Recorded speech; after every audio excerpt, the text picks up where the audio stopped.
at the Trustee podcast again. I've got Snake from Snake Was Right from the Snake Was Right channel is in the back room. I'm going to bring them in, and we are going to discuss some issues about gender pronouns and non-binary peoples and stuff like that. So without further ado, bring in Snake. Hey, how are you? Good. How's everyone out there? Good, I trust. Yeah. Other than Hopefully they're doing well. yeah.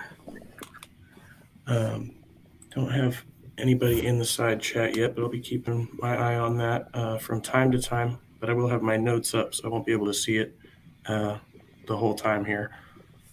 Snake, before we get started, do you want to briefly introduce yourself for people who don't know and your channel, stuff like that? Yeah, sure. I run the channel called Snake Was Right, and I'm a biology student, and I do primarily atheist, creationist, anti-creationist content. But just skepticism in general. So, I guess lately I did a video about gender fundamentalists on both sides, which I thought were missing the mark, and so that's what we're talking about today. And yeah, so I mean, philosophically, I'm atheist, anti-religious, but I have some bones to pick with what I would consider my political side, which is the left, which I primarily attack because I consider myself closer to left. So politically, I try to be self-critical. So I used to be socialist. Now I'm a capitalist.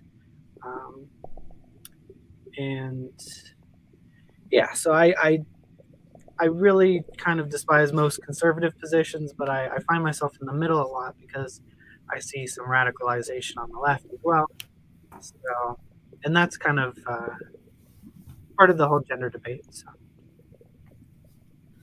Got you. Wow, that's deep. That might actually be sounds like more interesting conversation how you flip from socialist to capitalist. But yeah. So I got the idea from what you were saying in your video in my response that you were being a bit snarky and a bit self-deprecating in some ways. I do the same thing a lot when I'm critiquing these issues too. So, but as somebody who recently kind of, I didn't transition, you would say, but adopted a new stance, a position on my own identity.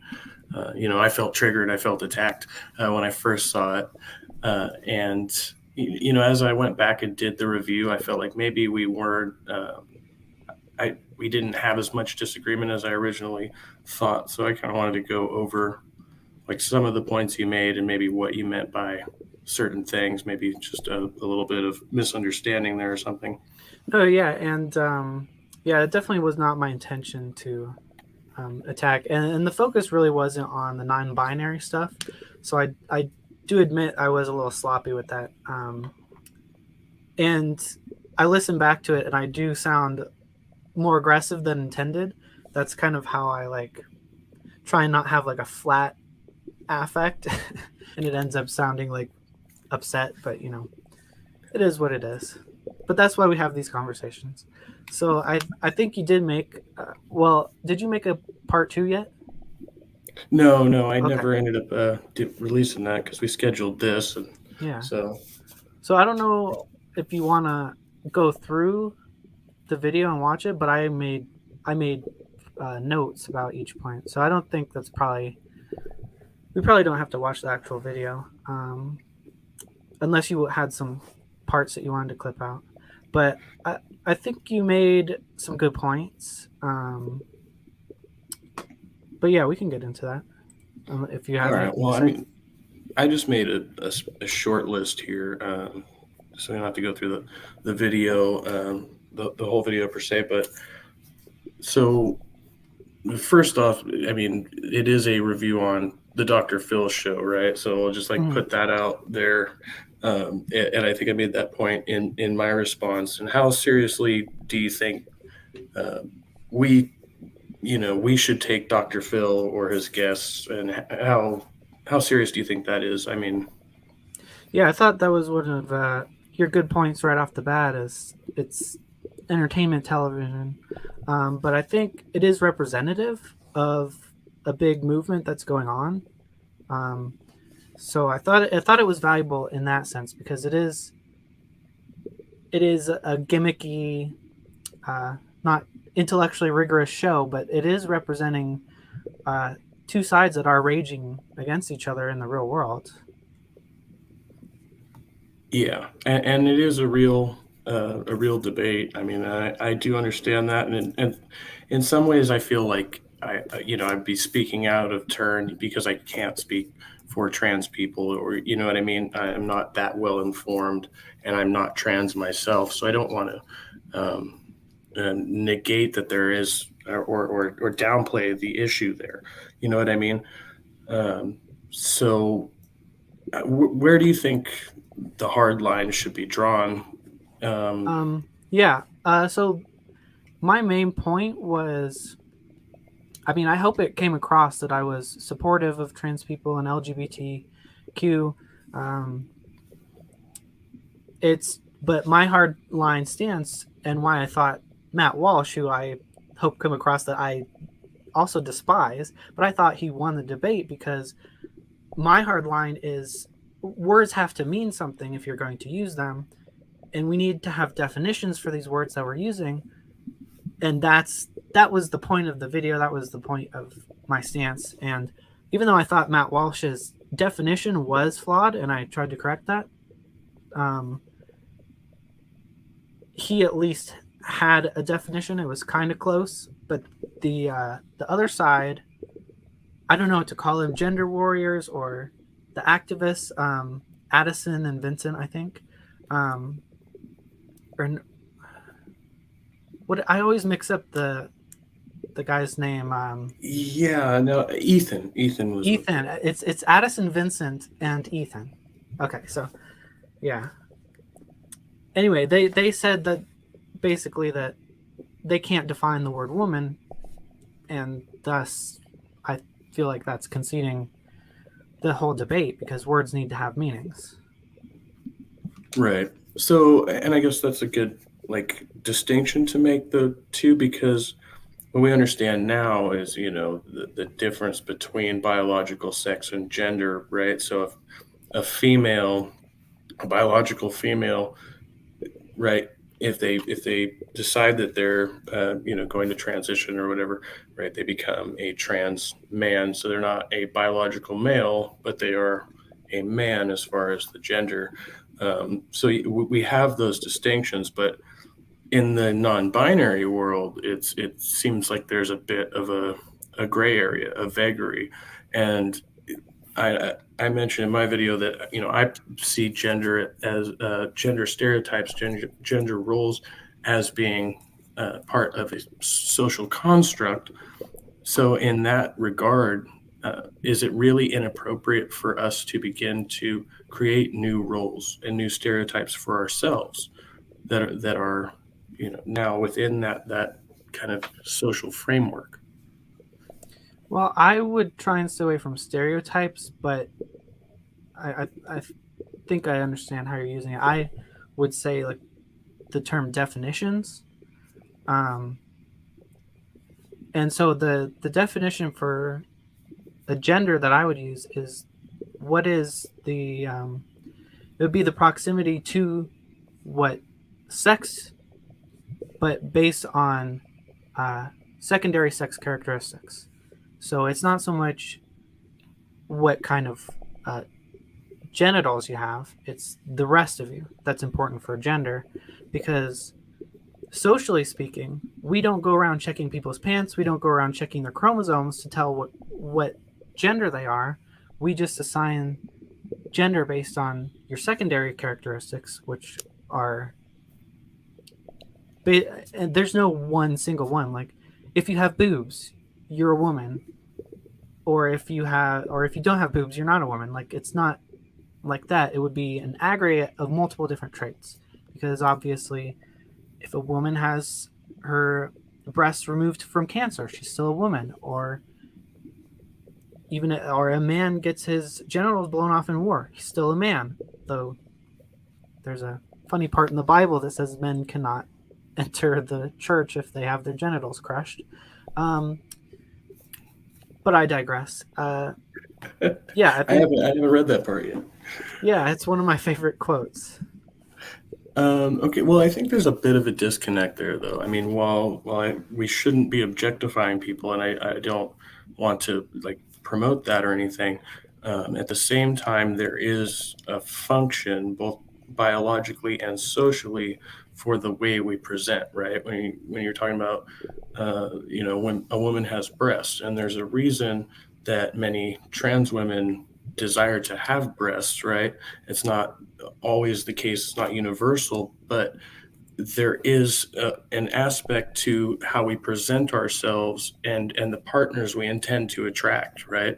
I mean, that plays a role in this whole gender presentation, and and and the reason that some people would want to change their identities. Yeah, and I think ultimately it is sex based, but it's not. Gender is sex based, but it's not completely synonymous with the idea of sex. Um, Gender is kind of more of a proxy, like the secondary sex characteristics. If I see, you know, certain traits, I know what plumbing I'm probably working with. But in general, most social interactions don't depend on who you're trying to date or marry or have children with. So that's kind of irrelevant in most situations. You don't, unless you're in a very specific relationship, you don't need to know what someone's genitals are. But we still have the concept of gender, and we still have um, basically we could describe what the body of a man or the body of a woman is, and sort of that's, you mentioned there's a reason trans women want to have breasts, and the old saying, like, I was born in the wrong body. There's a reason why there's a concept of what type of body I have is not right for me, because um, there is, I think, an objective set of traits that can be categorized as man and categorized as woman. And I do think that there's some utility to talk about the androgyny that happens in between, but I'm not quite sure how to handle that either. Okay, so not to walk it back too much, but do you think an aspect of this that may be missed by just just the definition, um, an aspect of the experience is very common in its vanity, right? Like most people have an idea of, even if it's not necessarily to attract an actual partner, they want to be perceived as attractive by some group of people, whether it's women versus men or men to men, right? Like gay men want to attract other men, so they would go out of their way and to do that. Part of that is vanity, like that's part of the human experience. And I don't mean to say it like, in the sinful type of way. I mean, we want to be perceived as attractive to other humans, right? That seems Well, to be even the case. non-sexually, we kind of dress up for each other, even just platonic friends. Like, we want to look good, we want to have fun with the way we look, or fun with our clothes. um, I think that's and gender does play into that. A lot of the clothing stuff is completely social construct. Like men's plumbing actually fits dresses much better than women's, or males versus females. Um, so Yeah, and clothing's, yeah. the whole tidy whitey, whatever that thing is. It's just I don't see how that could work for anybody with testicles. It's anatomically inappropriate. Yeah. Um, I mean, yeah. I mean, so yeah. As far as the way we dress, I would agree. I mean, I think there's actually kind of like a lot of people have this idea that maybe there's some kind of functionality to the way we dress now. Because if you bring up to, very masculine men, well, the warriors of Rome and Greece wore essentially dresses, that was, or they fought naked, more or less. That was pretty much their garb. And that was the garb of most people. It's actually, in a way, it's less functional for us to have these pants and shirts and socks and stuff like that than it used to be, right? It's just more appealing to our sensibilities now. So, like, it would make more sense if everybody went back to wearing, a toga or some type of something like that. That would be more functional, more economical. Yeah. But And I think people want to express themselves through their fashion. and I think one of my fears is that we're losing this kind of fluidity in dress expression if we're saying, and I'm not criticizing all of non-binary concepts, but the one presented in the Dr. Phil show seems like it's encouraging this mentality of, well, if you don't want to dress stereotypically as whatever gender you're or whatever sex you're born as, then you might not, if you don't want to dress stereotypically feminine and you're born female, then maybe you're not even a woman. Or if you don't want to wear your hair like a woman, or like, or do typical feminine behaviors, then you might not even be a woman. And I think that that takes away from the fluidity of gender expression and personality, because I don't think that gender should be based on your personality or your dress. I think that if you wanted to dress with stereotypically masculine clothes, but you're a female, you can still be a woman. And I think that there are some aspects of non-binary that kind of stereotypes genders in that sense. Like, if you don't feel like a stereotypical male, maybe you're not even a man. So, I mean, I just want to maybe clarify right there before we go into like the use of pronouns. I understand wanting the distinction in language, and that is important. But so do you think there is what do you think the standard should be around non-binary persons, or is there one, or is it only kind of loosely related to expression rather than actual identity? Well, I think that there is space for us to have an androgynous area. I don't know if we would call it a gender or not, and that's kind of, I don't really know what non-binary should mean, and that's kind of why I wanted to have part of why I wanted to have this conversation. I do think we can define man and woman pretty well, um, but I don't think we should have this concept of gender based on if you're not typically cis het, then you're neither gender or both genders. Well, okay, so that's again the differentiation in language there, and what I think a lot of people. I mean, I don't consider myself an activist. I'm kind of new and still learning at this, but I do consider myself something of an armchair philosopher. So when I was kind of making this decision for myself, it was the aspect of being consistent with my logic and being consistent with my morality, right? And so, as non-binary, to give you, I mean, this is Oxford Dictionary, and I think this is a good um, description, this definition. Non-binary just meaning generally in math and everything else, not relating to, composed of, or involving only two things, right?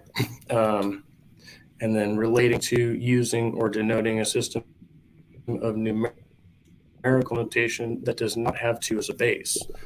And now the more recent of a gender expression, denoting or relating to a gender or sexual identity that is not defined in terms of traditional binary oppositions, such as male, female, homosexual, heterosexual.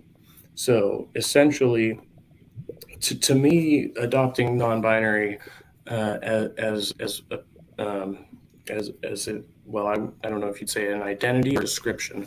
That could be a different category of language. So I adopted this stance in regards to that kind of definition, right? It's not clearly defined, and it doesn't really fit into either broad category. And it could mean that it's something outside of the gender spectrum, right? It doesn't have to be within that spectrum to make one either sexually non-binary or gender non-binary, right? So it's like I'm a mixture of gender non-conforming and gender fluid, if that makes any kind of sense. So it's not really a neutral stance in regards to expression, but it is a neutral stance in regards to the two categories, as far as what is man and woman, or masculine and feminine, as opposed to my biological sex, which remains male, right? There's nothing changing about that. So it's not any type of trans, type of thing, right? So, I'm kind of trying to see where there's a divide. How's that clashing with trans? Um, so I think there was a point in your video, like about 17 minutes in, um, and what you just said reminded me there, where you seem to kind of equate non-binary with gender non-conforming, and I think like you can still be binary and not be gender conforming, and I think that relates to the trans identity, in that if it kind of seems to imply that if you are non-conforming, if you're a feminine guy or a masculine woman, that you're actually not a woman, and that you should either transition to male or that you're non-binary, which it seems like it doesn't have, it kind of has a nebulous definition. Well, uh, but to be fair, it seems that at this point that gender does as well. I mean, in those terms, because again, you can't really differentiate a butch lesbian from a trans man unless you ask them what's going on in their head, or you're going to presume what's going on in their head. You know what I mean? In some cases. Um, well, I would say if you take the definition of an aggregate of the secondary sex characteristics, a trans man would typically would be taking testosterone, um, would be either removing or making their breasts smaller, um, and growing facial hair, um, and things like that. And so I think I mentioned a few times, because there's this huge spike in female to non-binary category, and so there have been a couple of surveys where the numbers seem to be indicating that it's kind of erasing lesbians in a way, because they're being encouraged not to see their identity as a as a non-conforming woman identity, but as neither male nor woman, or as well, you're not. You have short hair. You dress typically man. You're a butch woman. Therefore, you should transition to be a man. And I think I'm not saying that non-binary should not be a category, but I think that there's a way that it's talked about in some circles, like the ones presented on the Dr. Phil show, where the way that it's talked about is encouraging people to ignore gender non-conforming identities. Does that make sense? So you think maybe the two are just being conflated with each other? Yeah, because I don't think non-binary should mean gender non-conforming, because then what you're doing is essentially defining out men who might want to look a little more feminine but don't identify non-binary, or women who want to be more masculine but don't identify non-binary. And I think the definition of gender is flexible enough that you can not conform on hairstyle or on dress. But I think that it is based on sex characteristics. I think if it means anything, it has to be based on some sex characteristics, which I would say secondary, because we don't go around checking people's pants, and yet we can still assign the category. All right. I mean, I understand that. I think most rational people will agree that it's fairly natural. We're all human, and that's probably the most logical route for us to take. You know, if we see somebody, we're going to try to assess their appearance and what we presume is their gender role, right? Or however you would describe them.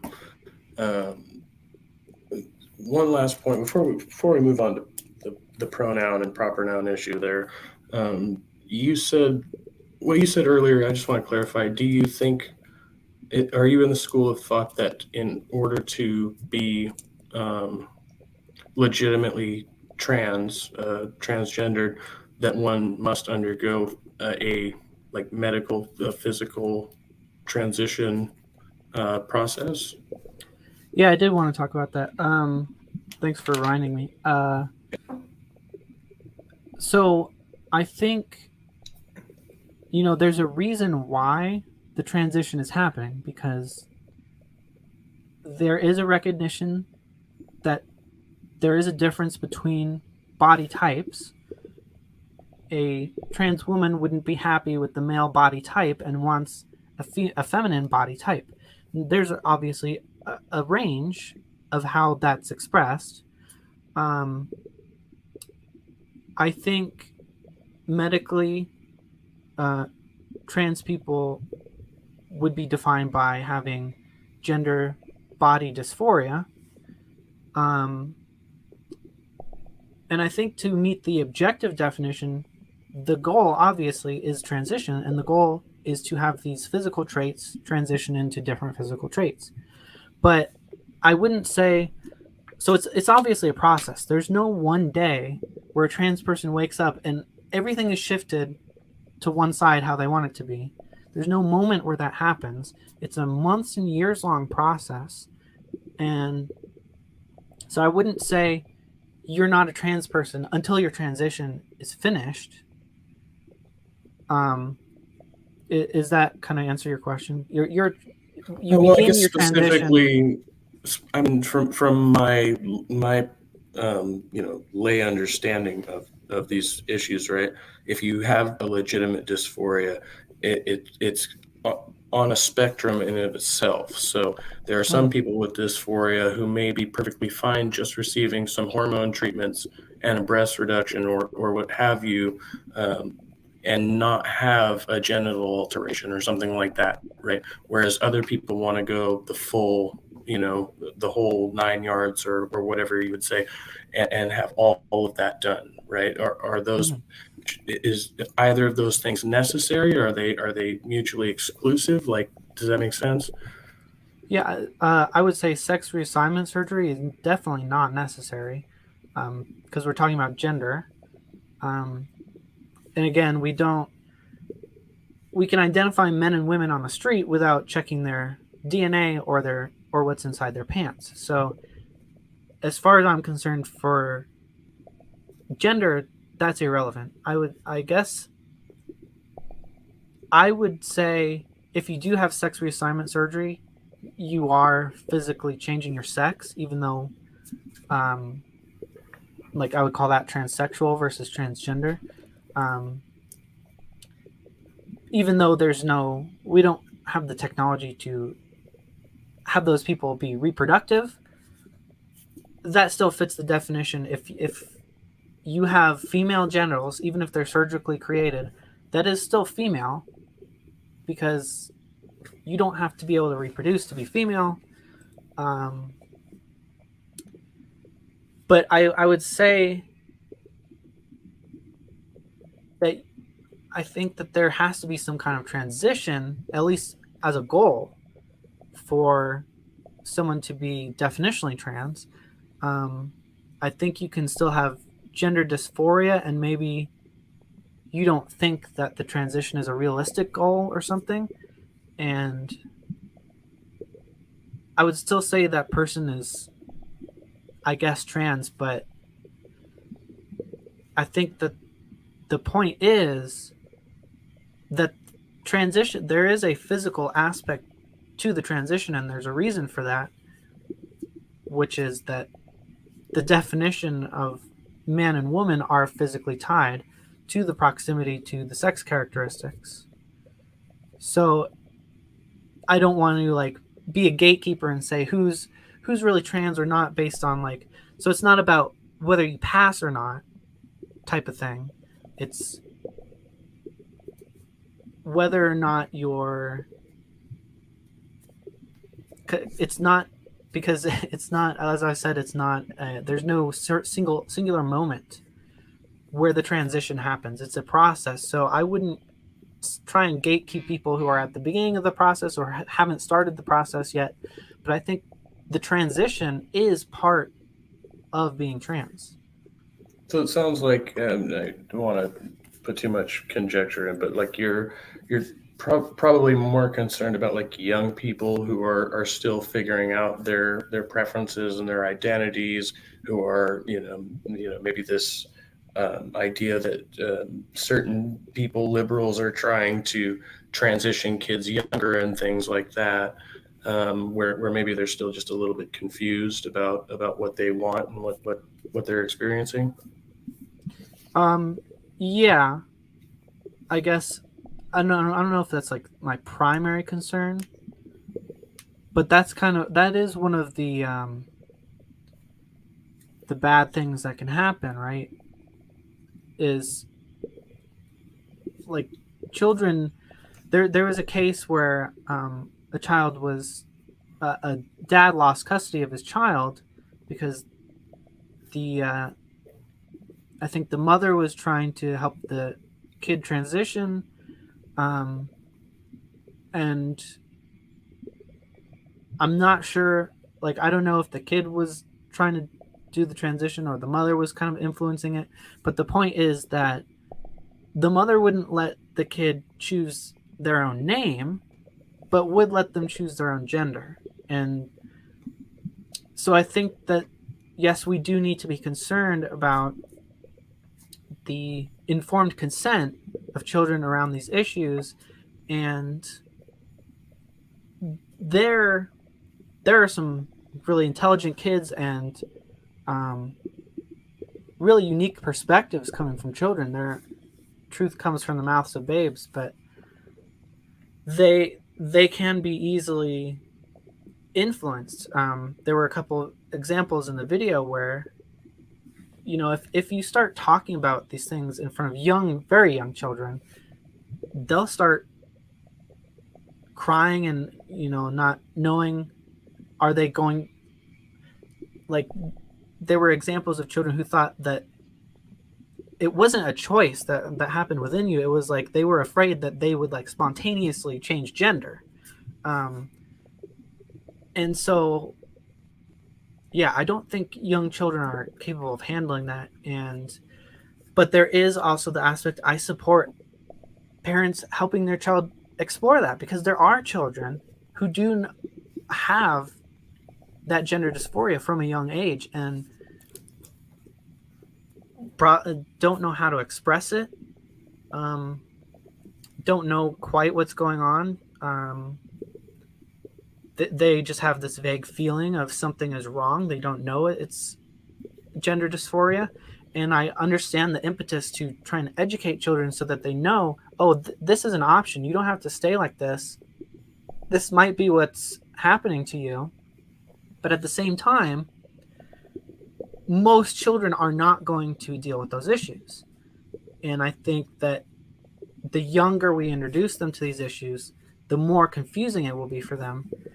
And there is rising trans regret, and that's just as bad as never helping the trans people in the first place. It's basically the same thing. Is you've put yourself in a place where you now have dysphoria, whereas you might have just been gender nonconforming.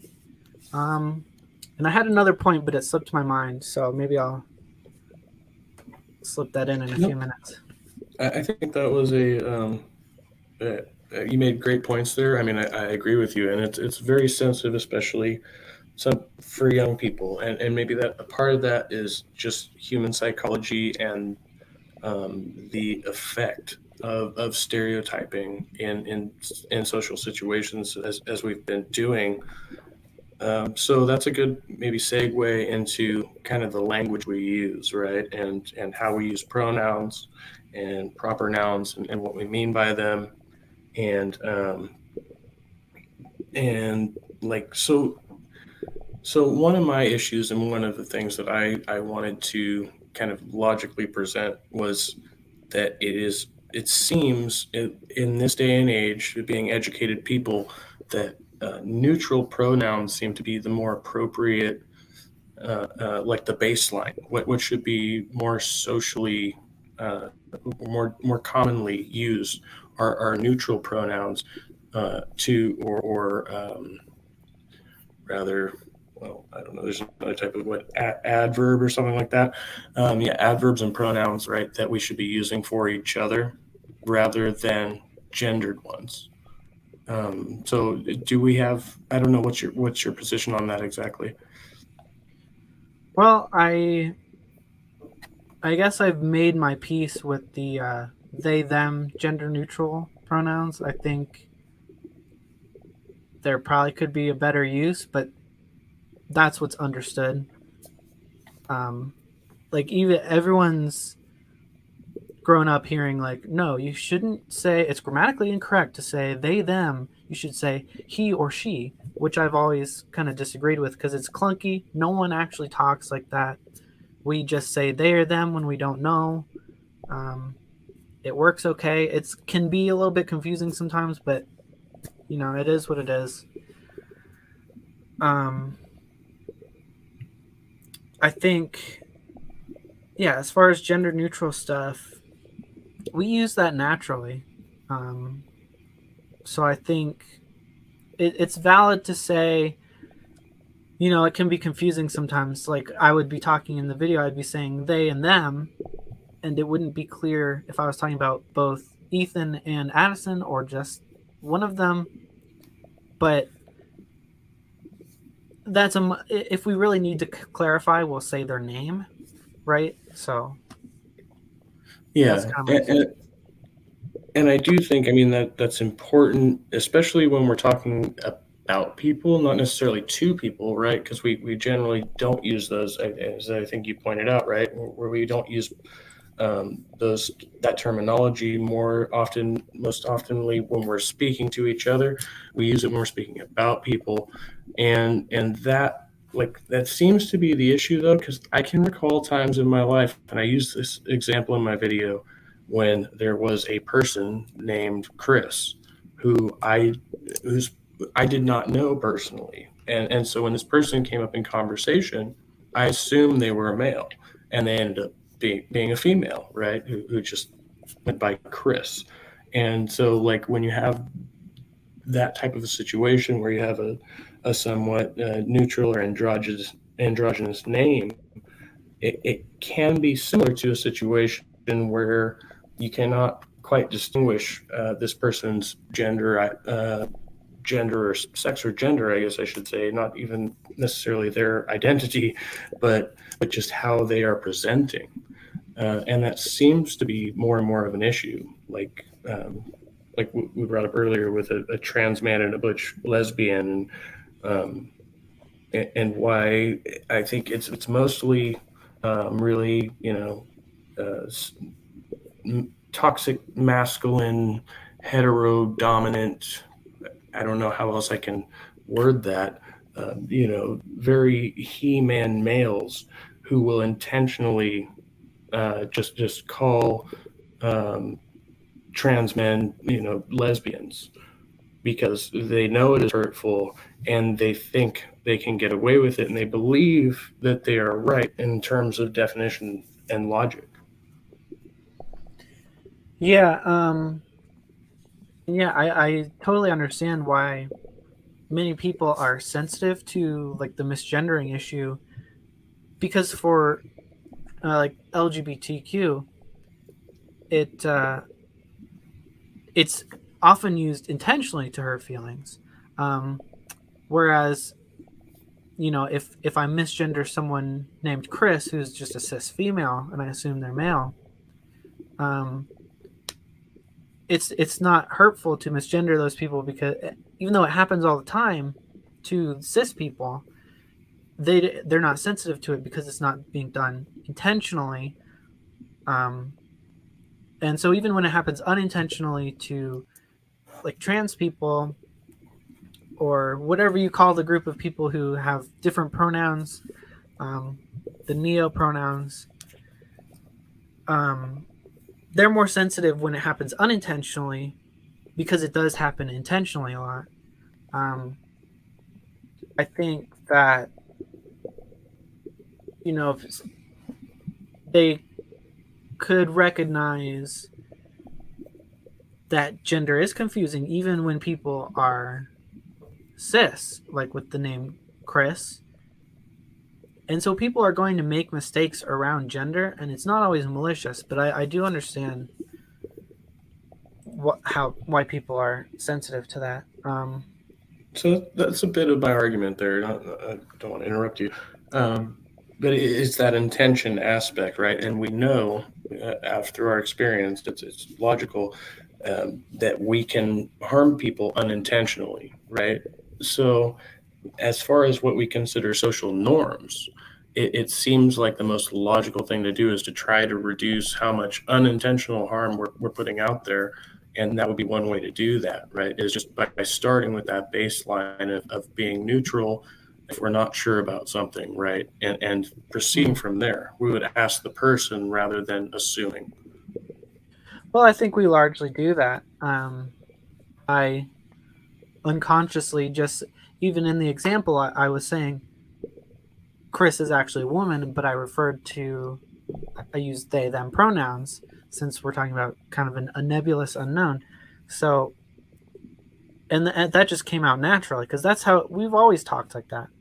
Um, so I think unless it's like pretty obvious, like Jacob, or I don't know, it's an obvious name. Most people kind of start off with neutral pronouns, and that's always been a thing. We've always been taught not to do that in grammar class, even though we already do it.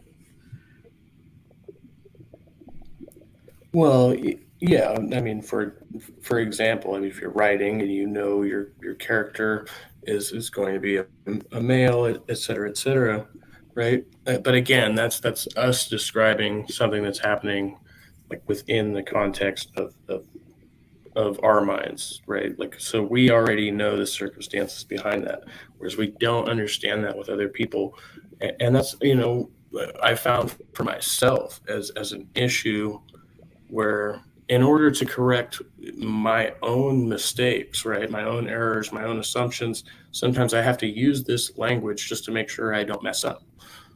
Um, so, I mean, I think establishing that as being more normative uh, maybe helps reinforce that. But it definitely won't help to correct those who have bad intentions. I mean, for sure. So, like, I don't know. That's the other question: is in what context is it appropriate for us to modify our pronouns? Yeah, I mean, that's a good point. Is the people who are going to be trying to hurt people are not going to care anyway. They're not. We're not going to be able to correct them. So for me, I tend towards um, recommending behaviors of oh, what's the word? Is it just slipped my mind? Just being more uh, the anti-fragility kind of thing is where More mistakes are. thick-skinned. Yeah, uh, it's not quite the word I was looking for, but anti-fragility, thick skin. Mistakes are going to happen. The people who are going to make mistakes are on your side anyway. They're not trying to hurt you. The people who are trying to hurt you aren't going to listen anyway. Um, so I think that's just a more healthy way to live your life. Um, and I kind of forgot my other point because I was caught up on the word, but does that make I know sense? it's a word Oh, salad.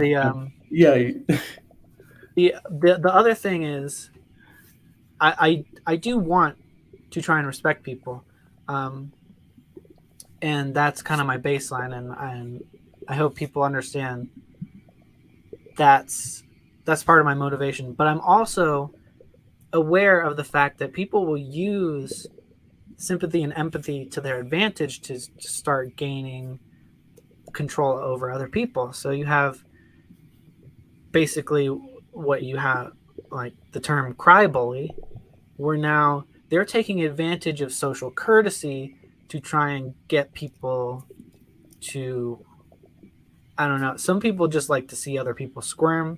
Some people um, just become entitled and try to use that. And so I think I don't want to accuse anyone specifically of doing this, but I think we have to also be aware of that. We can't just be um, slaves to this courtesy culture, because people will take advantage of that if there's no flexibility to that. And that's always happened, like outside of gender. If you don't, like, if you're doing something that's considered rude by some group of people, they'll use it to paint themselves as a victim and kind of be able to uh, gain power in that sense. all right, I want to address what you said there because there's 2 points I think there. Cry bully, I've never heard that expression. So the first thought that came to my mind was an individual I've recently dealt with who was posting kind of increasingly more offensive trans and homophobic memes on Facebook, right? And I kind of got a little bit more aggressive with them each time they posted until I finally just blew up, right? Um, so that was the first person I thought of, and then he said, "Oh well, I didn't even know that you were queer, and this and that, and it, he just started making all kinds of irrelevant arguments, and then calling me basically a fascist for attacking him for his free speech." Because he thinks other men's penises are gross, right? And I was like, okay, that's cool, but you can say whatever you want. But if I respond to you and tell you you're just a freaking homophobe, that's my free speech.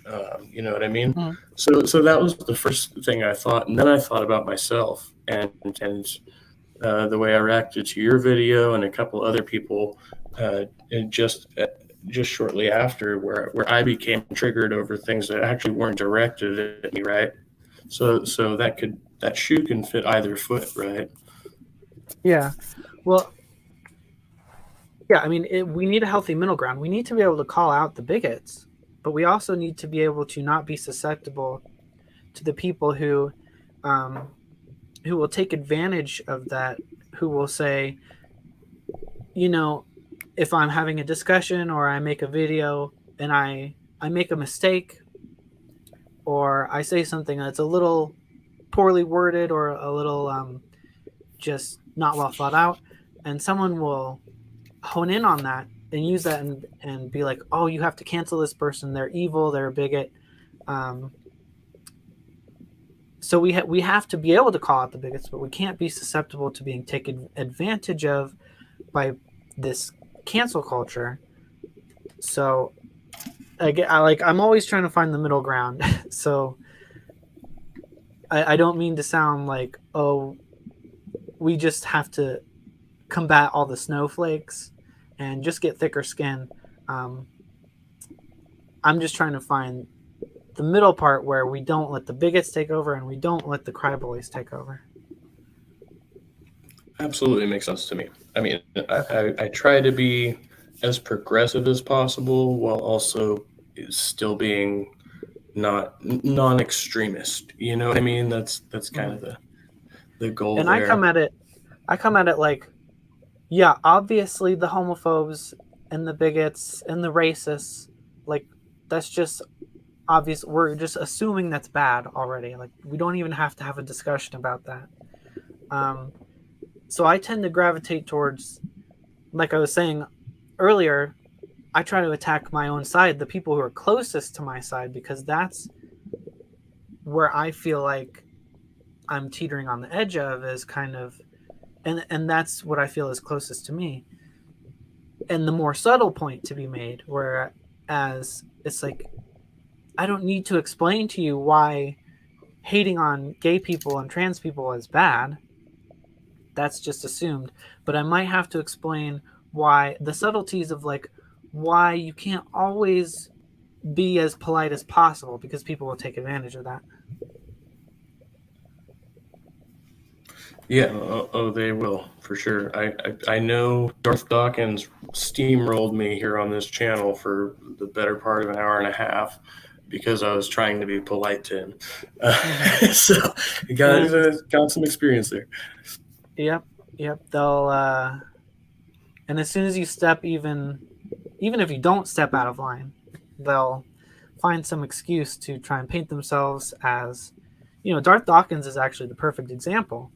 He's part of victimhood culture where he's always saying, "Oh, you're steamrolling me, you're interrupting me," while he's using that as an excuse to himself do the same thing that he's accusing you of. Absolutely.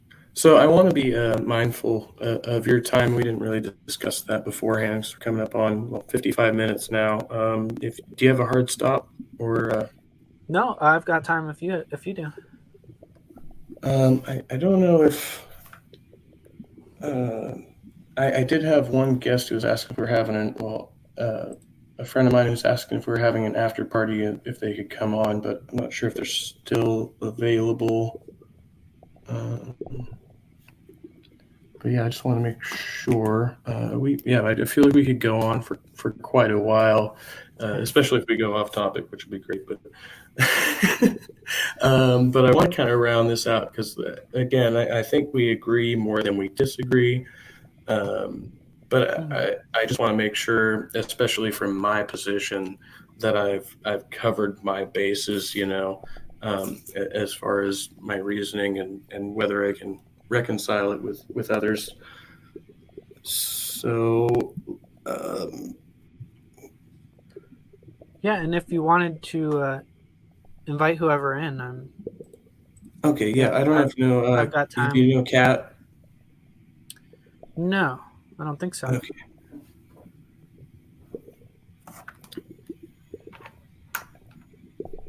okay, so one thing, this is going to be an ad absurdum question, but in regards to what we were talking about earlier, is it worse? Is it objectively worse um, for a lesbian to be mistaken for a trans man, or for a trans boy to be misgendered? Worse to confuse A lesbian for a a trans man. lesbian for trans, or confuse trans for a lesbian? Right. Um, I think objectively they're the same. Subjectively, I guess it just depends on if someone's more Like, sensitive to that. I think I have I to. I see. think I have to clarify there because there was kind of a statement of intention implied, Yeah. whereas Oh, the lesbian's being mistaken for the trans, whereas the trans is being maybe intentionally misgendered. hmm. Um. Yeah, I think if your intent is malicious, it's worse. Um.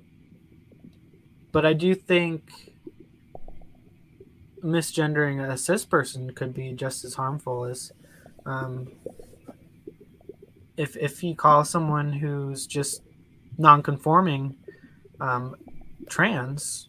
I think that could be offensive to their gender expression. But yeah, I think intent is definitely, uh, would make that worse because there's actual malice there.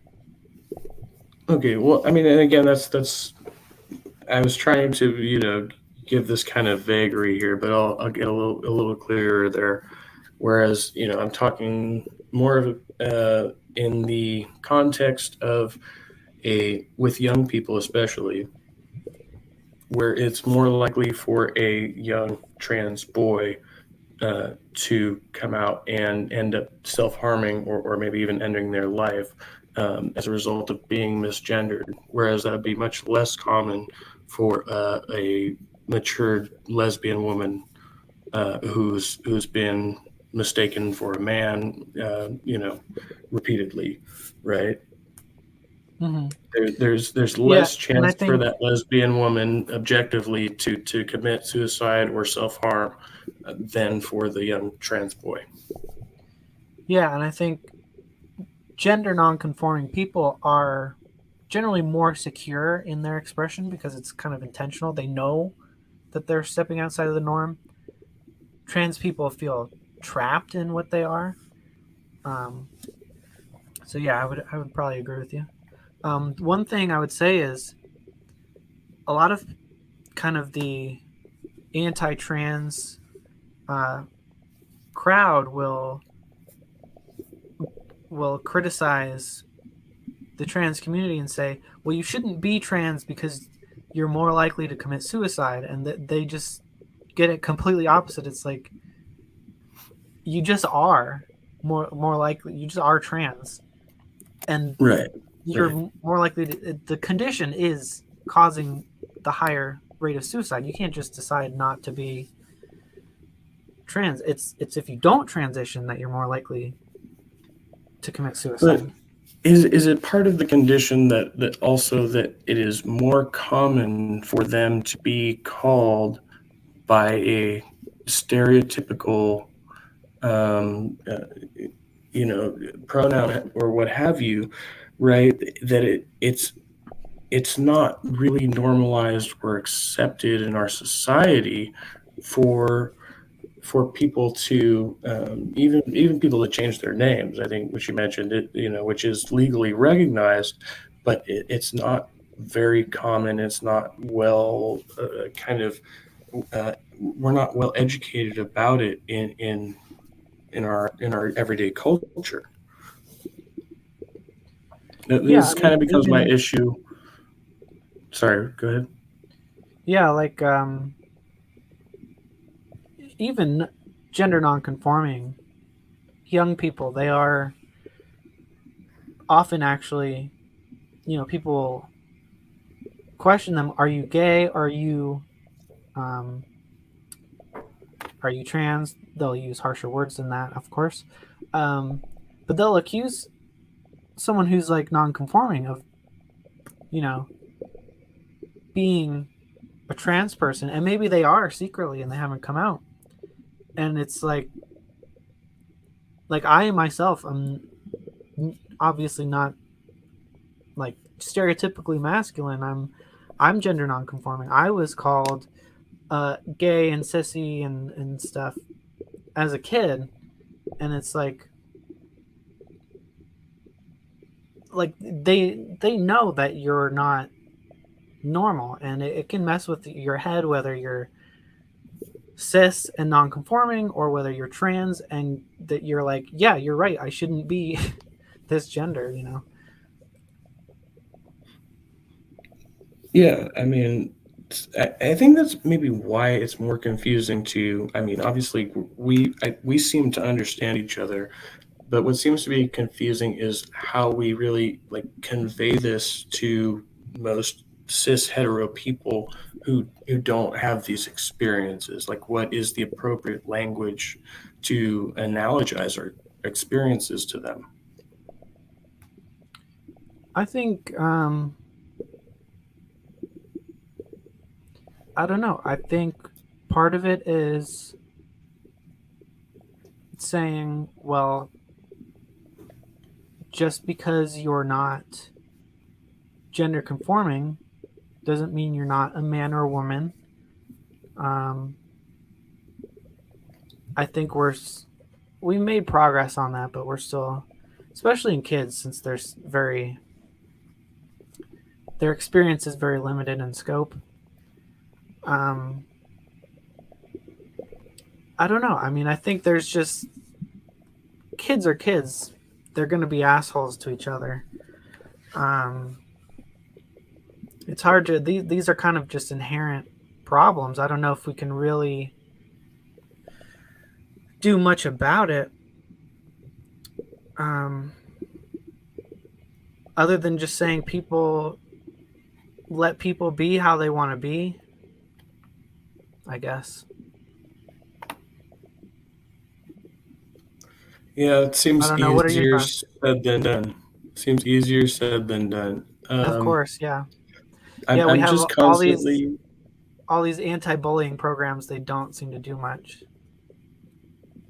right, and it really makes. And I've made this argument about racists and others as well. It really makes them more kind of creative, more crafty in the way they will present themselves. Right. So now you have these kind of veiled racists, these race realists who have these seemingly logical scientific arguments for their racism, right? And once you unpack it, it's all just bigotry.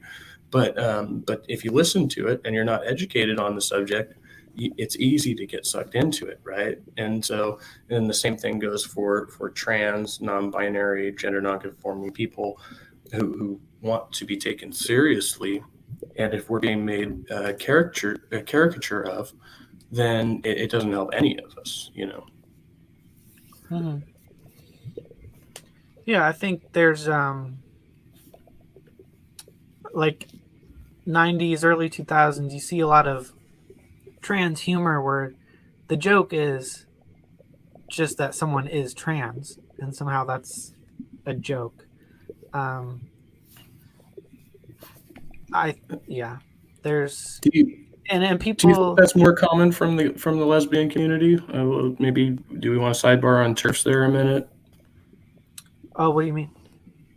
Trans exclusionary radical feminism, which is something I'm still kind of again just surface level acquaintance with, but I remember when I was coming up, it seemed more often to me that um, lesbians would make fun of gay men and tell them that they just wanted to be women. At least that was my experience.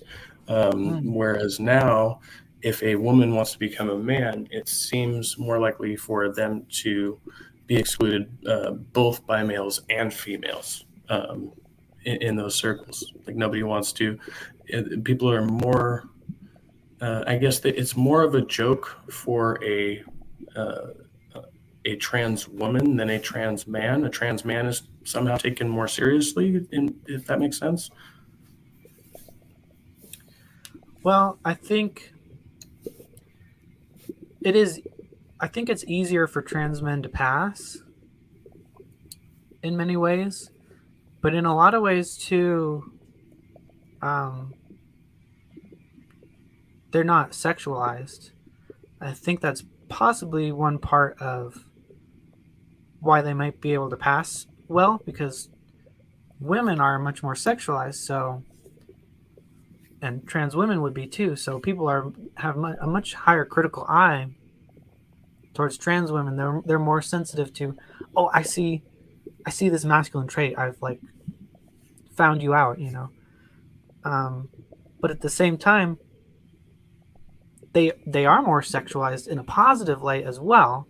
So I do see just more attention being put on trans women, both positively and negatively, for many of the same reasons. Like there's, if you look at, um, I don't know, modeling or entertainment or even pornography, there's far more focus on trans women.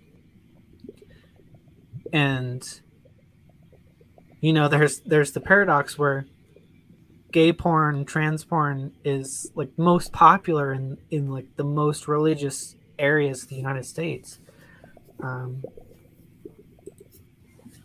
but yeah, Yeah, I feel like something about a trans woman somehow it's more threatening to masculinity, and therefore it's like downplayed more. Like, so there's more, again, hetero cis males who would, say things like, "Oh, well, I don't care if she looked like Blair White or whoever. I still, if I knew she was trans, I still wouldn't do it. You know what I mean? I still wouldn't go there because she once had the same genitals as me, right? That's really their only logic. There's nothing else behind it. Whereas with trans men, people are putting much more nuance into the argument of saying, well, even if you change your genitals, which is kind of the same argument, but it seems like it's actually being addressed more respectfully amongst even amongst bigots, and that's where I feel like again it's part of that kind of normative stereotype that we have about this kind of patriarchal masculine dominated society that seems to just be fading like away if it ever really existed. um, so I just learned like last night about this golden penis theory. Have you heard about that? no, I Some might have heard some it. kind I don't know what it is though. it's a thesis, I guess, that some Sarah Lawrence students put together, basically just as kind of a gimmick, expressing their outrage over the lack of potential male mates in college, in the universities, and so apparently they're being outnumbered. The males are being outnumbered like 3 to 1 or something like that, and so they feel there is like this humongous pool of potential partners for them, and they're getting more and more aggressive, more and more assertive about their wants, and it's kind of reverting back to that old masculine favored kind of dynamic, which obviously is in a primarily feminist university. That seems very problematic, but it also has to do with just sheer numbers, right? And again, sexual attraction, which is the basis for this whole thing. Not this whole thing, but the whole theory I'm talking about here. Like, Yeah, sexual competition is an interesting topic, where yeah, men tend to settle with a larger pool of women, and women tend to settle with the cream of the crop if they have their pick of men, and it does create an interesting dynamic for sure. Um, yeah, I but going back a little, yeah, I wanted to agree with you on the threat to masculinity thing, where right. the the bigots will, they're not threatened by female to male transitions, because one, they're not going to be tricked or trapped, so to speak, by trans males because they're not attracted to males, but they're not as disgusted by that because, well, they're still a woman, and that's fine. Their parts fit together, so in their world that makes sense. They're threatened by, for lack of a better word, being tricked or trapped by trans women who they might fall for, and then not fall for as in fall for the trick, but like fall for romantically or lustfully, and then find out that they were born a male. And yeah, I like people have disgust reactions, and that just is. But I still think it's silly if you're going to be disgusted by someone who's physically has all the parts that you want. It's just that you're worried about their chromosomes and their DNA, which makes no difference. And I talked about in the video, I've known for like most of my life now about the XY females who have a Y chromosome, but they're, for whatever, there's a range of conditions where either for some reason they're insensitive to androgens, or some other kind of part of the Y chromosome isn't functioning as it would in a male, and you end up getting a female. And some of them can even get pregnant, but they're genetically male. And so, like, what do you do with these people? That's why I think the conservative conception of gender is too reliant on genetics, because it doesn't actually matter. It's the phenotype that matters. And we've been doing gender for a lot longer than genetic testing has been available. So, and not to equivocate, but I think there's an important distinction to make there in the language, right? Because in a way, conservatives have a non-binary form of logic, what people would usually call black and white. You know what I mean? And that seems to be the majority conservative mentality when it comes to social phenomenon, right? So when we're talking about the biological phenomenon and the binary sex characteristics, male or female, right, versus the social phenomenon of manhood and womanhood, right? We're actually talking about two different, one being a binary and the other being a non-binary category, right? Like it's logically, scientifically, we would be distinguishing those two.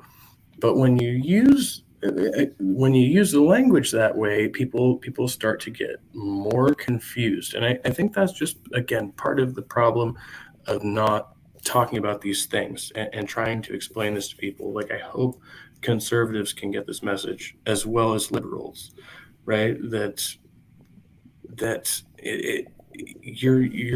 have to clarify when you're using this kind of language, because again, with me, the way I was presenting and that the logic I'm using, it can be easy to misinterpret or misunderstand what I'm saying, and I don't want to be misunderstood. So I don't know, that kind of, I just brought it home for me. Again, that's why I'm saying I'm using non-binary reasoning, right, which has something to do with how I arrived at my conclusion, but is not indicative of why I've identified the way I have in a social context. mm-hmm. Did that make sense? I feel like that, again, what you just broke down was the conservative mentality about basically everything is a binary, A or B, black or white. Yeah, I mean, I can see some of that on the left too, is where it's like, if you get one thing wrong, you're evil, you're a Nazi. But definitely for gender, they don't understand the actual subtleties of genetics. They think it's like I look at it as black and white as being true or false, and I think that that's absolutely true. You can look at anything as true or false, but they lack the actual detail to make those judgments because XY does not mean male. It's kind of just a proxy. But I think, like, going back a little bit, part of what we can do to kind of help these conversations is, like, did you see that debate with Blair White and John Doyle and Karlin Boroshenko, and I forget, it was like, she was some Jesus freak, like Lauren something. Not I have Lauren not. Southern, No. but yeah, it Was the was other it one you was said Carlin? what? Sorry, I'm making a note. Was the other one you said Carlin Boyle?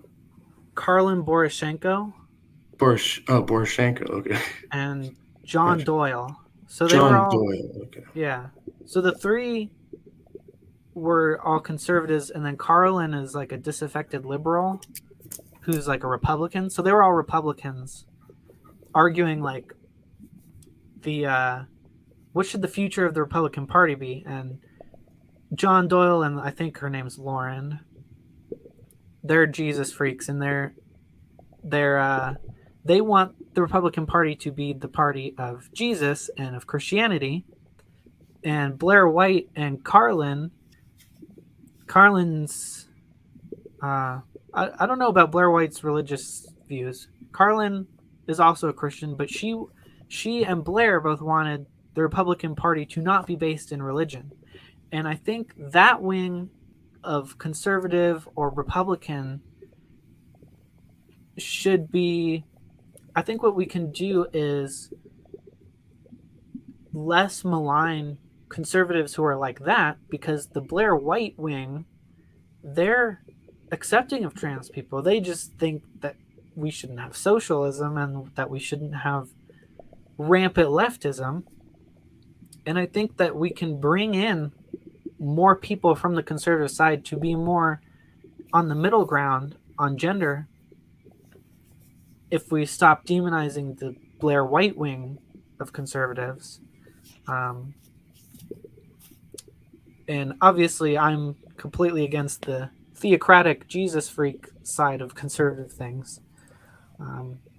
So I Well, really don't want to see that take over the side. So I think we need to stop ceding the middle ground position to the right wing. Like I see that a lot where I get accused of being right wing just because I feel like I'm taking a middle ground position, and it's like, no, don't give the bad guys. I don't mean to say all the right wing is the bad guys, but don't push the good ideas towards being the sole ground of like the Nazis and stuff like that. Does that make sense? Yeah, no, I totally get what you're saying, and trying to not be the extremist group. And again, I think you'd get more liberals and conservatives like to kind of redefine or at least rethink their own affiliations once you get to the bottom of, like, a lot of people who identify as conservative actually mean to say socially conservative rather than fiscally or politically conservative, right? Because those are actually two different things. Because anybody who's concerned with the gender identities of others would have to be socially conservative, and usually the reason for that is probably religious at the base. Yeah, So and we don't want to conflate that with being cautious about introducing these concepts to young children. Is not the same as never transition at all because Jesus said so, you know. right, yeah, But they're being pushed together by the extreme left wing, which I see a lot of the middle left wing as just letting them do that to try and be polite, which actually ends up making both sides more extreme. And So leaving less room for a nuanced perspective. it sounds to me like from your view, you're thinking the Liberal Party has become a bit too extreme, a bit anarchic, anarchic. I don't know what this. There's anarchy on the left, and that's kind of being reflected in more people moving to the right just to maintain order. I don't know about anarchy. I feel like it's more authoritarian almost, because it's like the particular extremists are enforcing their perspective through this culture of extreme politeness. We can't even question, we can't even discuss these issues. We can't even like play devil's advocate for the issues, or else we're enabling the Nazis, is Well, that kind of seems to be what it's been more like of a for a while. social phenomenon.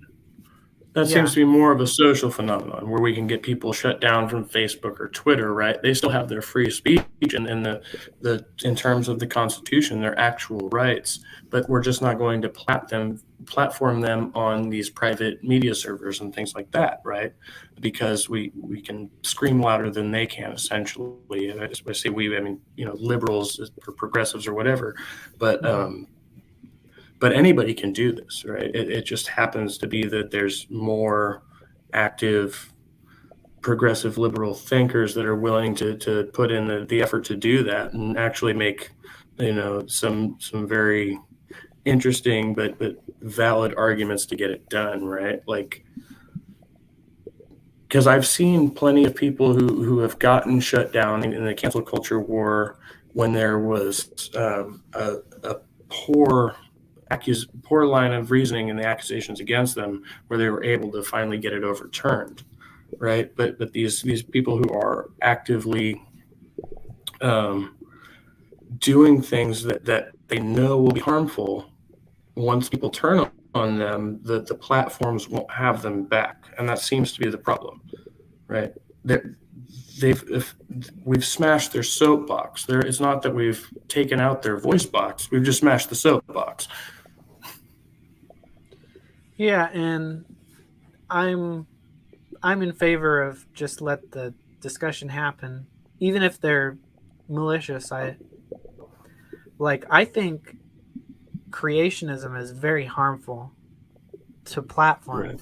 but I think if you deplatform it, you're just you're letting it fester and grow in the shadows, and that they start taking on more sinister tactics instead of just being able to confront them like where everyone can see. And but yeah, I'm starting to see more liberals like Bill Maher are like putting their foot down against like the extreme wokeism. So I think naturally society is always going to swing too far this way, and then it'll self-correct, and then it'll start swinging this way, and then it'll self-correct. And it's frustrating that it can never stay in the middle. It's always in oscillation. But yeah, I don't necessarily see what's happening as like an anarchy type of interaction. I see it more of like a bending the knee type of thing. Like it's enforced through this extreme respect culture of this is our sacred cow. You can't even question it, and if you do, you're giving ammunition to the enemy. You know, even if it's right, like they've started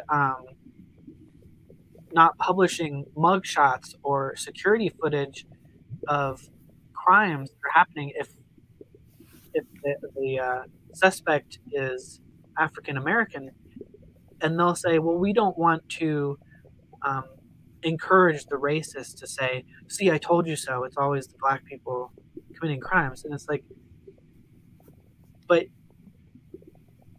it's true. The truth shouldn't be seen as ammunition for the enemy, because that it becomes a self-fulfilling prophecy actually. So if you try and ignore the truth because the enemy might use the truth, then they really are going to use it and say, look, they're covering up the truth, they're the liars. We, meaning, you know, the racists or something like that, we're telling you the truth. We're not covering it up. And so you actually, I don't know.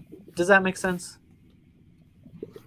Yeah, and I think that kind of comes to what I think my final point in the video was, and my basic point and everything I say more or less is, we need to educate people better. We just need better primary education systems in the U.S. especially, and everywhere, to where these topics aren't something we're thrust into in our adulthood, for some reason or another, or where it's just kind of brushed over in primary school. I mean, we really need to teach kids um, to think more critically and to be more aware of the contemporaneous social and political issues that are going on as they grow older.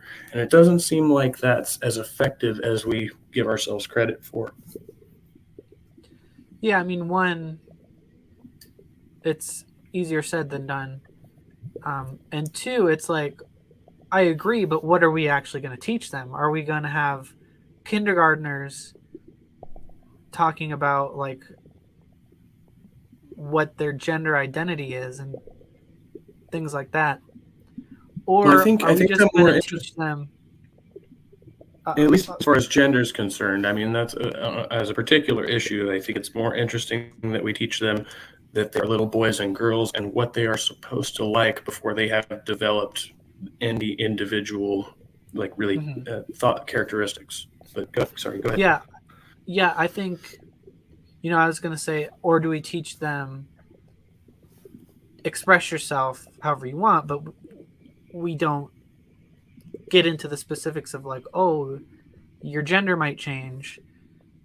Um, I think, it's okay to normalize same sex couples, but we don't really talk about that kind of stuff with straight couples to children anyway. So I don't know. It's a fine line. Um, I think like things like gendered uniforms in schools. That's that's odd to me. I think uniforms in general are weird and come from literally the German pre-Nazi type of schooling, um, and kind of suppresses expression itself. I think it's okay to teach kids about expressing themselves, um, but there is a distinct element where it gets out of control, where you see kids who want litter boxes in the classroom because they think they're a cat, or I don't know. I don't know how exaggerated that is, but I've been hearing a few reports about that. Yeah, I mean, it's definitely a thing, but again, I think that's just a super fringe case, right? And maybe even Mm-hmm. like Addison and Ethan, where it's not something we're going to have to worry about on a regular basis. However, it does seem to be more newsworthy than most run of the mill cases. So Yeah.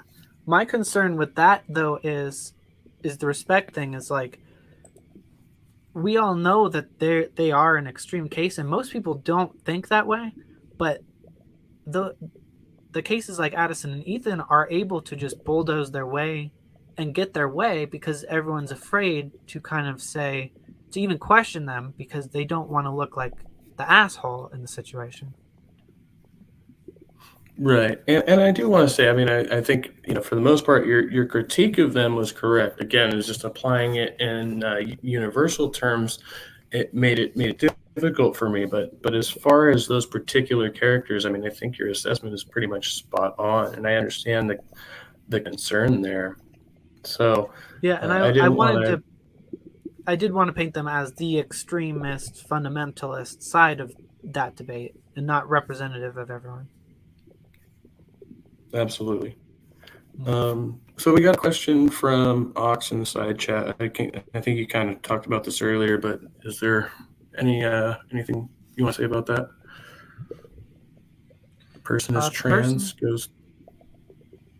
Yeah, go ahead and If read a it. person is trans and goes through transformation, becomes physically the opposite of what they were born, aren't they then what they become and no longer trans? Well, it's just a question of semantics. So I would categorize a transgender or transsexual woman as a woman. I think that that's a valid point to say. I think there are still some relevant aspects, like, oh, this is the point that I forgot earlier, is one of the concerns we have to have is transition does not, it's not like putting on a new shirt. It does come with health risks. There is an increased risk of cancer. There's a risk with the male to female sex reassignment surgery of having to wear a stoma for the rest of your life, which is like the colostomy bag. It can there's a risk there. Um, Both sex reassignment surgeries um, make you infertile. Hormones make most people infertile.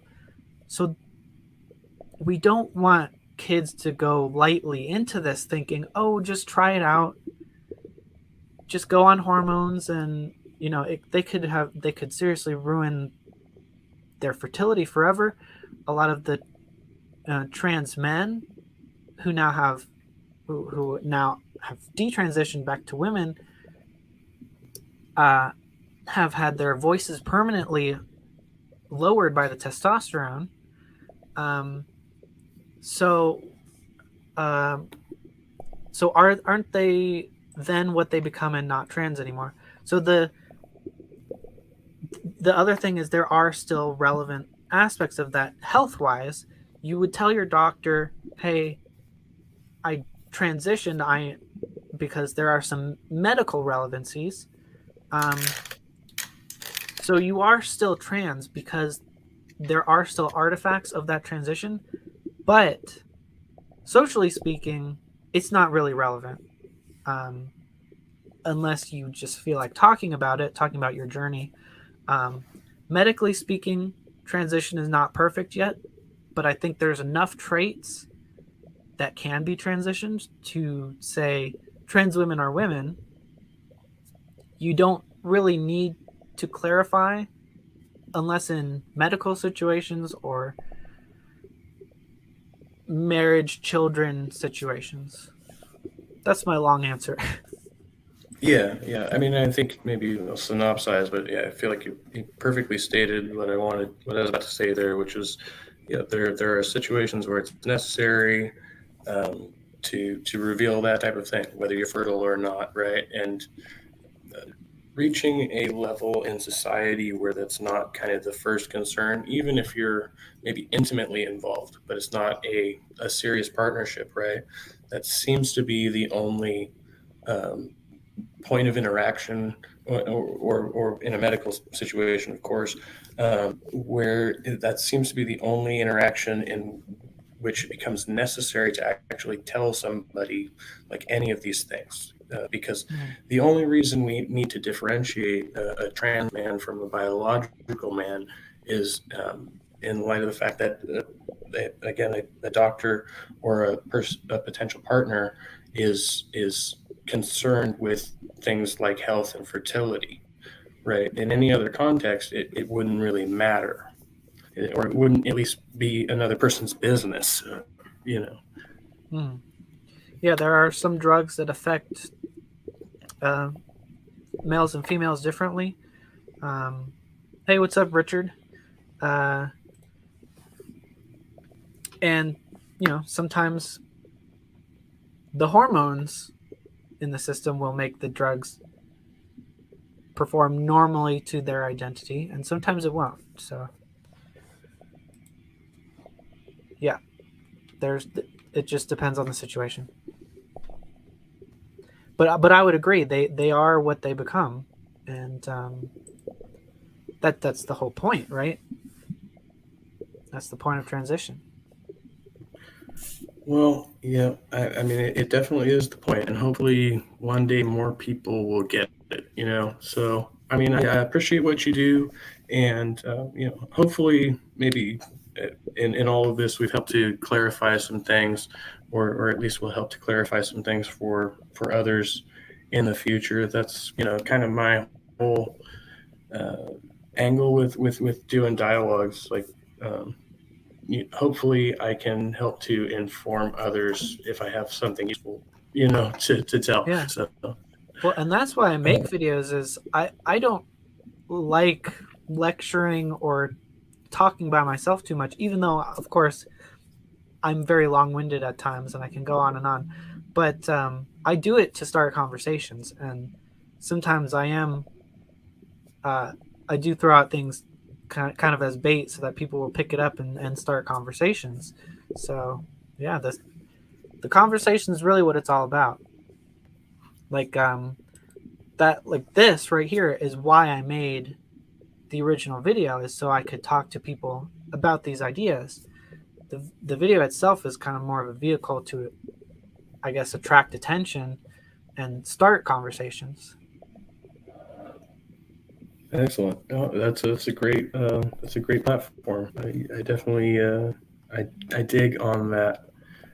So all right, well, 137.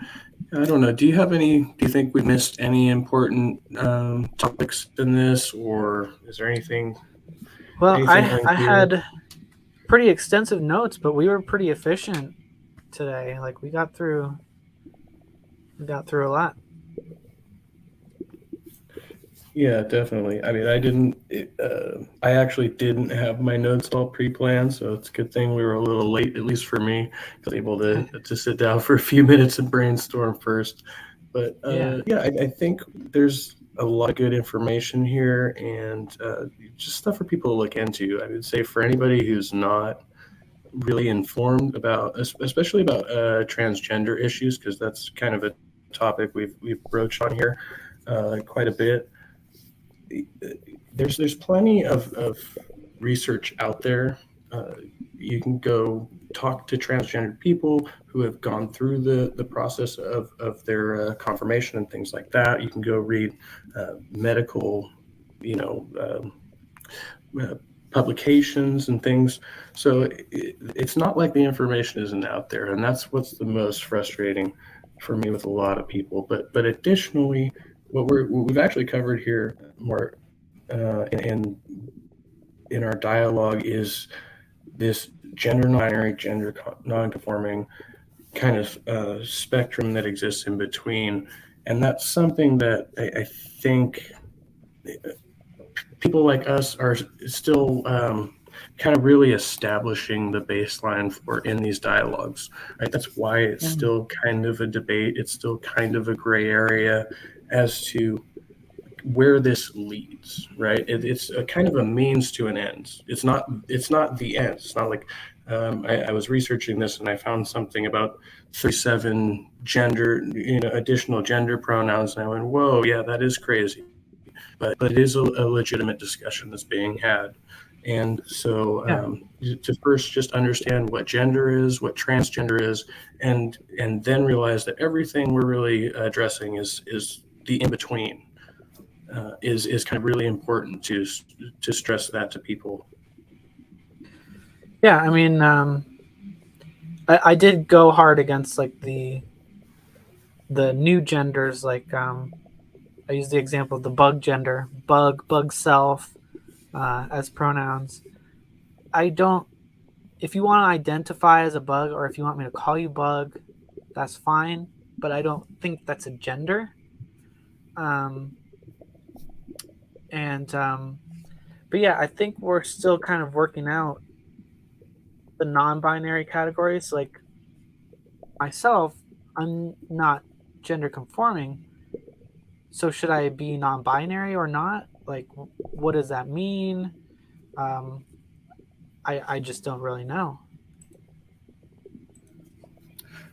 Yeah. So again, for me, when I made that decision, it was a matter of being morally and logically consistent, and the way I use language, which to me kind of are two sides of the same coin, right? So in the same way that I wouldn't use a slur against somebody, I also know where that slur comes from and why that slur exists. And I understand that, generally, most of the time, a slur or hateful speech against somebody is rooted in some other concept, right? And it's appropriated from that. There's very few exceptions to that, and so it's a matter for me of, again, when I say that I am a social nonconformist and I accept gender roles and stereotypes as social constructs, and I would say it would logically follow that I would not adhere to those constructs, and so thereby be gender nonconformist. Much in the way that I've reasoned that, by way of being a true naturalist, in the broad sense, it actually brings me to being an atheist. So that actually precludes atheism. So I see that as kind of being almost the same thing. Now, the difference, I guess, is whether you are expressing nonconformity as a social statement or whether you're doing it as an act of personal or principles, or value judgment. Yeah, and I'm not convinced that would mean non-binary. I think even if there isn't like a solid definition of non-binary, I think we can agree there's a certain amount of non-conformity that still exists within the cis identity.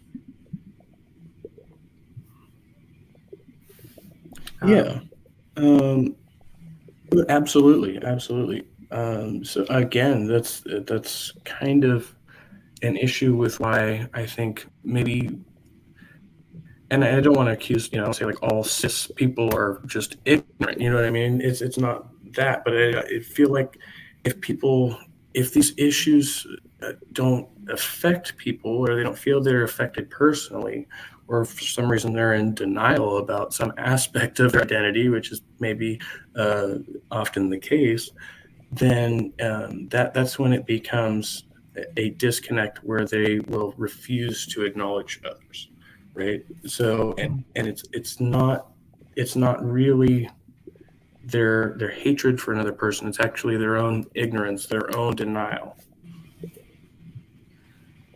And I guess to expand on my point is like if we equate non-binary with non-conforming, I feel like most of the population suddenly will become non-binary if we go by that standard, because most people are not the absolute paragon of femininity or masculinity. Oh, no, and I don't think most people want to be non-binary or non-conformist. I mean, we are, generally going to be a pretty, I don't want to say radical, but a minority group of people, right? And for various reasons. I see gender conformity as being much more specific, and non-binary as being much more of a broad categorization, which is kind of why I chose it. So as like non-conforming as like a social statement is different from non-binary. Well, again, it might be a social statement or a personal virtue, but either way, it would still be defining one specific aspect of gender expression as I see it. Um, Whereas I think non-binary is more a mode of logic. It's a mode of reasoning. So again, to say that I'm nonconformist doesn't say that I'm not also gender fluid. So while I don't conform to the stereotype, right, I also embrace those aspects of it which I am comfortable with, right? And those are kind of evolving traits. Again, back down to maybe just the way you dress, but this also have to do with your particular sexual preferences and things like that, right? So the fact that it kind of encompasses all these various aspects of personality is what really makes it appealing. Okay. I almost feel like it could be like non-binary cis or non-binary trans. Well, you could. Oh, and I forgot to make that point with the trans, the question that Ox posed about transgender, right? And so if a trans woman had to identify as just a woman, then they would have to add the additional caveat. Hypothetically, they would have to say, "Well, I'm a woman, but I was, a assigned or identified as male at birth or whatever, however that would register, right?" Whereas saying trans woman actually simplifies that. And so non-binary actually simplifies me saying I'm a queer, gender nonconforming, gender fluid, free spirit or what have you. Like I'm just kind of playing with words there, but it actually encompasses a lot more aspects of my personality, so that again, it's removing rather than adding a stereotype or description. It's removing those pre-existing stereotypes. Okay. Yeah, and I almost feel like that's kind of how the term queer is used. Like I'm just like not normal, like quote unquote, you know. Like I would put myself in a category of queer where it's like I have a lot of differences with your typical cis het person. Um, but it's just like if you and I could go into all the little details like, oh, these are my sexual preferences, these are my relationship with gender, etc., etc. But you could just say queer and just be like, yeah, I'm a little different. Yeah, queer is one of those words, and I was kind of referencing that as far as slurs go, because a lot of people don't know the traditional definition of queer as being against the grain or unusual, and I love it just as a word for that. And then the fact that at some point during history it was just adopted by straight males to bash gay men, and then the gay men then turned it around, adopt it as their identity, and invite other people to come into the queer community is just this really fascinating kind of phenomenon. I really gotten to know a little bit more recently. Mm-hmm. Yeah, I Um, really like reclaimed words yeah, just as a linguistic phenomenon. and I was joking with a friend of mine who's just a little homophobic, uh, that when he was, I don't know, when I was addressing this whole thing to him, and I mentioned to him, oh yeah, there's an established order of queer gentlemen or something like that, and they were associated with the Odd Fellows, if you know who they are. It's kind of a funny story, and American history. They're like an offshoot of the Masons, and essentially the atheists and gays who weren't allowed in the Masons kind of established their own lodges, which are now known as Odd Fellows. But yeah, Hmm. and I I may have didn't know kind of about the just Oddfellows. gone roughshod over that history there. So apologies, but yeah, it's something kind of like that. Interesting. um, yeah. So I think that's a great word, and I think it in a way that again it's broad and it has a double entendre, but it's not really a joke. You know what I mean? It's the ballistic use of it is actually serious use, right? It actually describes something, and that's really what I think these words should be used for, right? If we're describing ourselves to others, right? And I want to make sure that like that's clear, because I agree with you as far as the way we just generally describe each other. But if we want to be accurate and we want to represent ourselves, then using the best language possible is going to be a key to that. Yeah, I think it gets tricky when trying to describe self versus what other people see as more of uh, an objective description, because I can describe you and your behavior, but without you telling me, I can't really describe your inner thoughts. And I think it's inappropriate to use gender as kind of a personality thing. I like I saw something about fey gender where someone feels like they're a fairy, and that's this is that's fine. Be a fairy, not like the gay fairy, literally like a supernatural fairy, but like dress as a fairy, have that fairy aesthetic.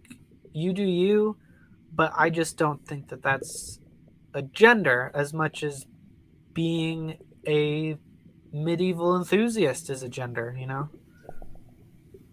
Yeah, well, as far as I know, because of cultural stereotypes, all fairies have tiny, tiny little vaginas. So that's my opinion. Yeah. But but yeah, again, that's probably just some stupid stereotype. Yeah. Uh, Well, yeah, I think people kind of are confusing pronoun with adjective and noun at this point. It's like you may have these thoughts and feelings, and there are words for that. I just don't think that they're genders. yeah, or personal identity. And again, Yeah. there's a lot thrown in there to where things can describe your gender or your sexual preference, right? And those aren't clearly distinguished sometimes, like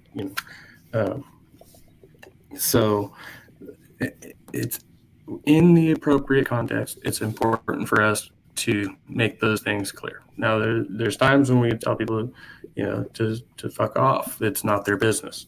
So, and like knowing when and how to express those things appropriately is important for everybody. Everybody. So, yeah, I think again, these conversations are going to just help us keep clarifying that, and hopefully just get more people involved. Get more people involved, even if you are cis, like Richard Madsen. It's important to still be aware of these things because it could be your friends, your family member, or yourself, and you don't even know it. That's going through some issue of uh, gender dysphoria or a change in their identity. It's even relevant to like people coming out as atheists, right? Because Mm-hmm. it's an analogous experience to kind of revealing something that seems very deeply personal about yourself to those closest to you, where it kind of redefines how they perceive you, and Yeah. that's the most important part. It's all about the way others are perceiving you. Once you accept yourself, you have to now convey that and express it to others. Yeah, I think just having the space to just talk about it, even if people disagree, just being able to say it without losing everything is kind of how we get progress. Like the fact that, you know, most people aren't convinced by the arguments, but if your son or your best friend comes out as whatever, then you have that history like, oh, I love this person and I disagree with them, but I still accept them. And that's kind of what allows acceptance and progress. I know a lot of times parents will reject their children if they come out. Um, but I think overall, most people tend to be more open to people who they're close to coming out than some random person that they just heard of. Um, and I think that that goes on both sides. Like I was saying, we have to be able to at least come out as being like, oh, well, I don't get the new gender paradigm. Let's have a conversation and not be canceled over it. And I think we have to have the standard for both. Like you need to be able to come out as whatever and not get canceled for it, and you need to be able to say, well, I have some questions about that, but don't cancel me over that either. Like the whole, I do have a little bit of sympathy for the TERFs. I think that they're wrong, but I understand them wanting to say, well, there are some issues that cis women face that are a little different. Um, and you know, with the whole J.K. Rowling controversy is blown out of proportion. Like, she supports trans people, but as far as I understand, she just kind of wants some medical oversight. I think that's kind of the problem is whenever something goes unquestioned, that's when it gets out of control. Like I think it's healthy that therapists will ask people who are struggling with gender dysphoria, you know, is it really the gender dysphoria? Is it that you just don't want to be hypermasculine? Is it just that, or is it that you really have a problem with your gender? I think that we can't go and just have these sacred cows that are unquestionable. And it goes both ways. We can't have we can't treat marriage that way. Well, you can't, marriage is only between a man and a woman. You can't change that. Or gender is just whatever your genitals are. You can't, that's a sacred cow. You can't question that. So I think questioning is always the best way to go, and having a space to be able to question things, because that's where conversations happen, and that's where truth emerges. I don't think it's healthy to have these two entrenched sides that aren't discussing anything with each other. Absolutely. Very, very well put. I think we're in agreement there. And coming up on 2 hours, maybe it's a good spot to wrap up. Do you have any final thoughts, Snake? I think that was my kind of wrapping up. But yeah, thanks for having me. Thanks for uh, the conversation and the reply to my original video. And yeah, Yeah, it's been fun. I thought it would be. I really respect your work. Like, I saw the debate you did on MDD with the two flat earthers there, and I've recently started looking into your debate with Darth Dawkins. So I'm going to finish that. I have a lot of respect for you, and I don't usually do like review or response videos, but I definitely was hoping that we get conversation out of it, and we did. And yeah, you're definitely welcome back on the channel anytime. yeah. Like I said, I make videos primarily so I can have a response to them. So yeah, and look forward to I'm debating Kent Hovind in a couple, like 2 weeks.